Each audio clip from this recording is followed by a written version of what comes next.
तो मैं पिछले 3 हफ्ते से लगातार घर पे एक्सरसाइज कर रहा हूँ एंड ट्रस्ट मी गाइस, घर पे वर्कआउट करना बहुत ही ज़्यादा आसान है। You are just over exaggerating it. तो इस वीडियो में प्लीज़ बैकग्राउंड नॉइज़ को थोड़ा इग्नोर करना, क्योंकि मैं शहर में रहता हूँ एंड मेरा घर डायरेक्ट ही रोड के सामने है, तो बहुत ज़्यादा नॉइज़ पोल्यूशन होता है। ठीक है, तो चलो बात करते हैं कि घर पे वर्कआउट करना मेरे लिए आसान क्यों है और तुम भी क्यों और कैसे घर पे भी एक्सरसाइज कर सकते हो। तो सबसे पहला जो चीज़ है वो ये है कि you don't need any fancy equipment और जिम। तो हाँ, तुम्हें वर्कआउट करने के लिए कोई भी फैंसी इक्विपमेंट की ज़रूरत नहीं है। तुम कोई भी चीज़, कोई भी हैवी वज़न, ठीक है, जो तुम्हारे घर में पहले से अवेलेबल है, तुम उससे वर्कआउट कर सकते हो। जैसे कि मैं खुद वर्कआउट करता हूँ एक 5 kg के वेट से, ठीक है, एंड अगर तुम पे वो भी नहीं है तो तुम ईंटा उठा सकते हो, ठीक है, या फिर अगर वो भी नहीं है तो तुम सिंपल क्या करो, तुम अपने बॉडी वेट से एक्सरसाइज करो एंड या ट्रस्ट मी, बॉडी वेट से भी अच्छा खासा वर्कआउट हो जाता है। तो सबसे पहले ये चीज़ दिमाग में बैठा लो कि शुरू में तुम्हें फैंसी इक्विपमेंट की ज़रूरत नहीं है एंड इसी के ऊपर पूरा बात रहेगा कि कैसे शुरू में तुम्हें किस चीज़ की ज़रूरत है और किस चीज़ की ज़रूरत नहीं है। तो नेक्स्ट थिंग मैं ये कहना चाहता हूँ कि तुम शुरू में सिर्फ और सिर्फ अपर बॉडी को ट्रेन करो। तो देखो, मैं यहाँ पे अपर बॉडी इसलिए कह रहा हूँ क्योंकि शुरू में अपर बॉडी अगर तुम ट्रेन करोगे तो वो तुम्हारे लिए बहुत ज़्यादा बेनिफिशियल होगा। इट्स नॉट बिकॉज कि हाँ तुम्हारी बॉडी बन जाएगी, बॉडी तो बनेगी, बट बात कुछ ऐसा है कि शुरू में जब अपर बॉडी को तुम ट्रेन करते हो, स्पेशली जब तुम अपने आर्म्स को ट्रेन करते हो, तो तुम्हारा आर्म्स धीरे धीरे बड़ा होने लगता है, ठीक है, धीरे धीरे ग्रो करने लगता है। एंड सबसे बढ़िया बात यह है कि जब तुम आर्म्स का वर्कआउट करते हो तो तुम्हें उतना ज़्यादा पेन भी नहीं होता है, ठीक है। जब अगर तुम एब्स का वर्कआउट कर लो या फिर तुम चेस्ट का वर्कआउट कर लो तो तुम्हें बहुत ज़्यादा पेन होगा और ये तुम्हारे लिए एक फ्रिक्शन की तरह काम करेगा। मतलब अगली बार तुम जब वर्कआउट करने जाओगे तो तुम्हें मन ही नहीं करेगा कि तुम वर्कआउट करो, क्योंकि तुम्हारी बॉडी पहले से ही दर्द में होगी। तो जब मैंने शुरू में एक्सरसाइज करना शुरू किया था तो मैं सिंपल अपने आर्म्स को ट्रेन करता था, ठीक है। फिर उसके बाद मैंने 5 से 6 दिन तक अपने आर्म्स को ट्रेन किया। फिर उसके बाद मुझे पता चला कि हर दिन एक ही मसल को टारगेट करने से ज़्यादा बेनिफिट नहीं होता है, क्योंकि तुम जानते हो कि हमारी बॉडी मसल को ब्रेक करते समय नहीं बनती है, बल्कि हमारी मसल्स तब ग्रो होते हैं जब हम लोग एक्चुअली में रेस्ट कर रहे होते हैं। तो फिर उसके बाद मैंने 5-6 दिन में लगातार एक्सरसाइज करने के बाद मैंने सोचा कि क्यों ना अब इसे थोड़ा एडिट किया जाए, इस वर्कआउट प्लान को। तो उसके बाद मैंने इस वर्कआउट प्लान में अपने चेस्ट को ऐड किया, फिर उसके बाद कोर को ऐड किया, ठीक है।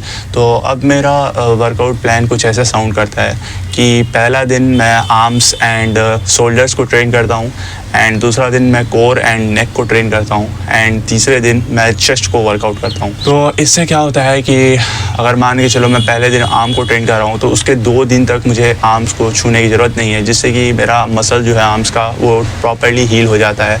एंड 2 दिन छुट्टी के बाद जब मैं वापस से करता हूँ तो डेफिनेटली मुझे बहुत ज़्यादा बेनिफिट नज़र आता है। And same thing happens with core and chest too. तो सिंपल सा बात है कि एक मसल को टारगेट करने के बाद मैं उसे 2 दिन की छुट्टी देता हूँ ताकि वो अपने आप को हील करे। एंड सेम चीज़ तुम्हें भी करनी है। शुरू में तुम्हें कुछ भी बहुत ही बड़ा प्लान करने की कोई ज़रूरत नहीं है। तुम अपने प्लान्स को, अपने एक्सरसाइजेस को धीरे धीरे ऐड करते रहो, बढ़ाते रहो और बेटर करते रहो।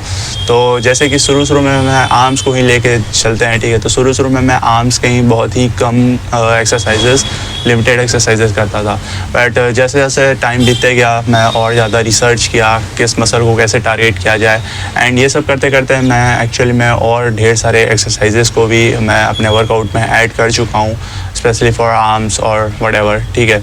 तो इससे सिंपल सा ये मीनिंग निकलता है कि शुरू में कुछ भी करने की तुम्हें ज़रूरत नहीं है। जो तुम्हारे पे है तुम जैसा भी कर सकते हो वैसा करो। जब तुम धीरे धीरे आगे बढ़ने लगते हो, जब तुम्हें फ्रिक्शन कम मिलता है एंड जब तुम्हारा मोमेंटम बनने लगता है तो तुम और भी चीज़ों को अपने वर्कआउट में ऐड करके और बेटर बन सकते हो, जस्ट लाइक मी। तो अभी मैंने बहुत सारी चीज़ें प्लान कर रखी है, ठीक है। एंड आगे मेरा और भी इस वर्कआउट प्लान को अच्छा करने का प्लान है, ठीक है। जैसे कि अभी आगे क्रिएटिन ऐड करना है अपने डाइट में, फिर उसके बाद डम्बल्स वगैरह और भी इक्विपमेंट्स ऐड करने हैं। तो या this all things are important, ठीक है। बट ये जो मैं कर रहा हूँ वो मैं पहले दिन से ही नहीं कर रहा हूँ, मैं पहले से एक्सरसाइज करते आ रहा हूँ घर के अंदर ही, इसीलिए मैं इन चीज़ों को धीरे धीरे ऐड करने वाला हूँ, ठीक है। एक बार में ही सारी चीज़ें ऐड करके कोई फ़ायदा नहीं होने वाला है, क्योंकि सबसे पहले तुम्हें मोमेंटम की ज़रूरत है। और एक और बात मैं ये कहना चाहता हूँ कि शुरू में ना देखो शुरू में तुम्हें मोटिवेशन की ज़रूरत पड़ेगी, हाँ, क्योंकि देखो कोई भी चक्के को घुमाने से पहले तुम्हें एक अच्छा खासा फोर्स लगाना पड़ता है एंड वो फोर्स तुम्हें मोटिवेशन देगा। तो सिंपल सी बात मैं ये कह रहा हूँ कि तुम्हें शुरू में अपने कंटेंट कंजप्शन पे ध्यान देना पड़ेगा।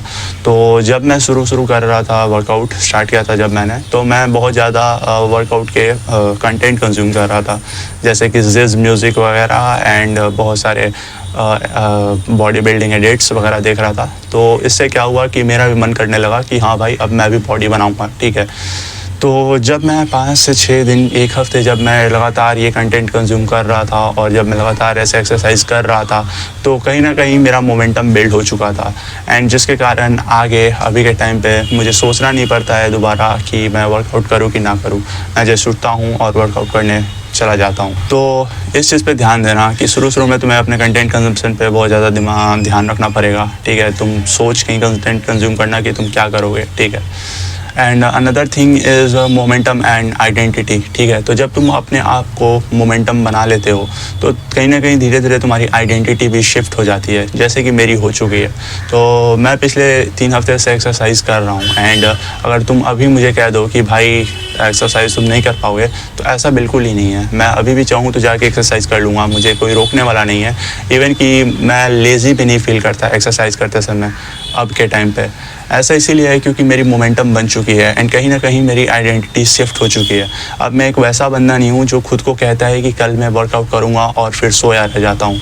अब मैं एक ऐसा बंदा बन चुका हूँ जो मैं पहले से ही एक्सरसाइज कर रहा हूँ। मैंने कल भी किया था, मैंने परसों भी किया था, मैं पिछले 3 हफ्ते से लगातार एक्सरसाइज कर रहा हूँ।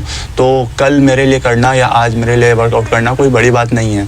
तो इसी को आइडेंटिटी शिफ्ट कहते हैं। तो आइडेंटिटी शिफ्ट करना बहुत ज़्यादा इंपॉर्टेंट है एज अ बिगिनर। तो सिंपल सा तुम्हारा कुछ ऐसा सीन रहेगा कि तुम वर्कआउट करना स्टार्ट करो, अच्छे कंटेंट को कंज्यूम करो जिससे तुम्हें मोटिवेशन भी आएगी एंड उसके बाद तुम धीरे धीरे अपने वर्कआउट प्लान को बेटर करो, इन्हेंस करो, अपने डाइट को अच्छा करो।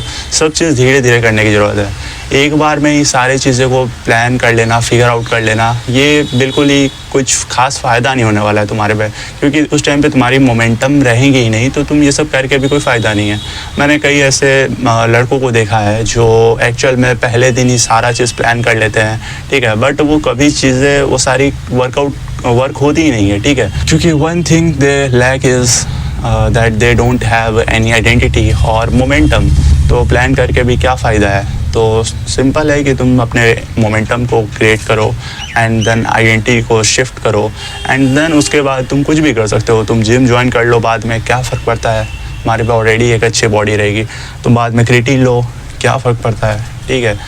तो ऐसे करके तुम बेटर कर सकते हो। बट अगर तुम पहले दिन ही सोचोगे मैं सारी चीज़ें कर लूँ, जिम ज्वाइन कर लूँ, क्रिएटिन ले लूँ, ये कर लूँ, वो कर लूँ, तो there is a high chance कि तुम कंसिस्टेंट नहीं रह पाओगे। सो या दैट्स इट। तो मिलते हैं अगले वीडियो में, तब तक के लिए बाय बाय।